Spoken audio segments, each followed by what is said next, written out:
Assalamualaikum warahmatullahi wabarakatuh. My name is Yustina Lia Safitri. I from class 6A and I from Raden Intan Islamic University, and here I wanna discuss about code mixing. What is code mixing? According to Wardog 1986, code mixing occurs when the conversant use both language together to the extent that they change from one language to the other in the course of a single utterance. Code mixing usually happens while people communicate in oral or written and in informal situation.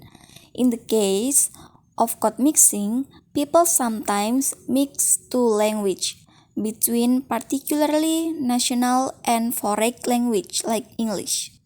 However, code mixing does not only exist between the language. There is also the mixing between national and regional language. Code mixing types. There are three types of code mixing, namely A.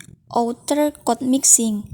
There is code mixing that comes from a foreign language, or it can be explained that the original language is mixed with a foreign language, for example, Indonesia English.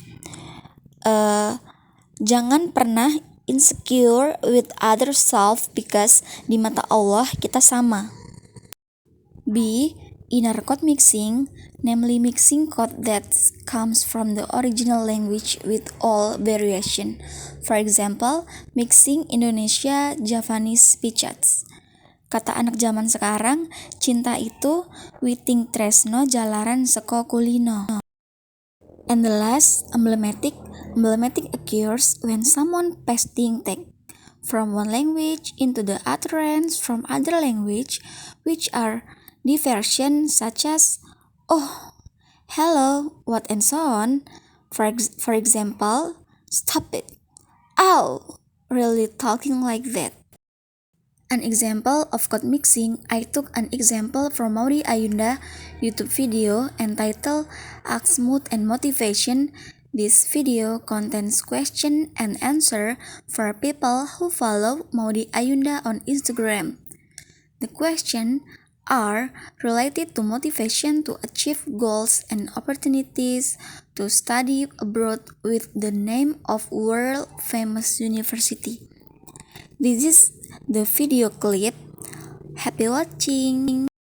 Kayaknya yang mirip-mirip akan aku gabung jadi satu. So let's start. Pertanyaan pertama dari Dina Putri. What will you do when you're dreaming too high but you still think you can't reach it?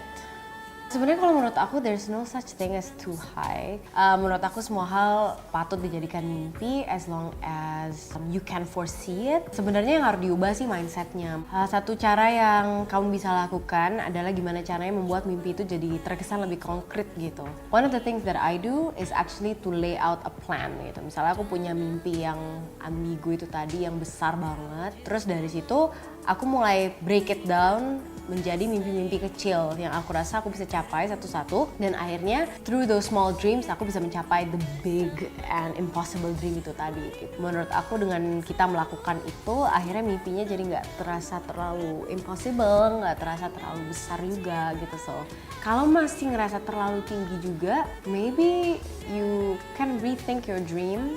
Ada mimpi-mimpi yang bisa di replace gitu. Kayak dulu misalnya aku tuh pengen jadi guru waktu SD. Kayaknya dulu tuh aku pengen jadi guru karena aku suka banget proses menginspirasi gitu loh. Aku suka banget proses menginspirasi anak-anak kecil atau menginspirasi anak-anak muda. Dan ternyata impian aku tuh sebenarnya di inspirasinya, bukan di gurunya. Makanya sekarang pun aku merasa bahwa mimpi aku bisa tercapai lewat menjadi seorang musisi gitu. Karena in a way, when I can inspire, then my dream is achieved somewhat gitu. Jadi mungkin kamu bisa mengevaluasi mimpi kamu. Mimpi kamu tuh sebenarnya yang ini, atau is it something bigger than that you can achieve in a different way? Okay, second question. Okay, example of Maudy Ayunda word that contain code mixing are actually from YouTube Maudy Ayunda consists 3 question, but I can choose one question from Dina Putri. What will you do when you're dreaming to hike but you still think you can reach it? Sebenarnya kalau menurut aku, no such thing as to hike. Menurut aku, semua hal patut dijadikan mimpi as long as you can forest it. Sebenarnya yang patut diubah mindsetnya. Salah satu cara yang bisa kamu lakukan adalah bagaimana cara kamu membuat mimpi itu terkesan lebih konkret. One of the things that I do is actually to lay out a plan. Misalnya aku punya mimpi yang ambigu, terus abis itu aku mulai break it down menjadi mimpi-mimpi kecil yang bisa aku capai through those small dreams. Dan akhirnya aku bisa satu-satu capai the big impossible dream itu tadi. Menurut aku, dengan kita melakukan itu tadi, mimpinya tidak terlalu merasa impossible dan tidak merasa besar juga. Jika mimpimu masih besar, maybe you can rethink your dream and mimpi-mimpi yang bisa di-request. So it can be concluded based on the video clip, the code mixing used by Maudy Ayunda is outer code mixing Indonesian with English. Okay, thanks for your attention. I'm sorry if any mistake. And the last I say, wassalamualaikum warahmatullahi wabarakatuh.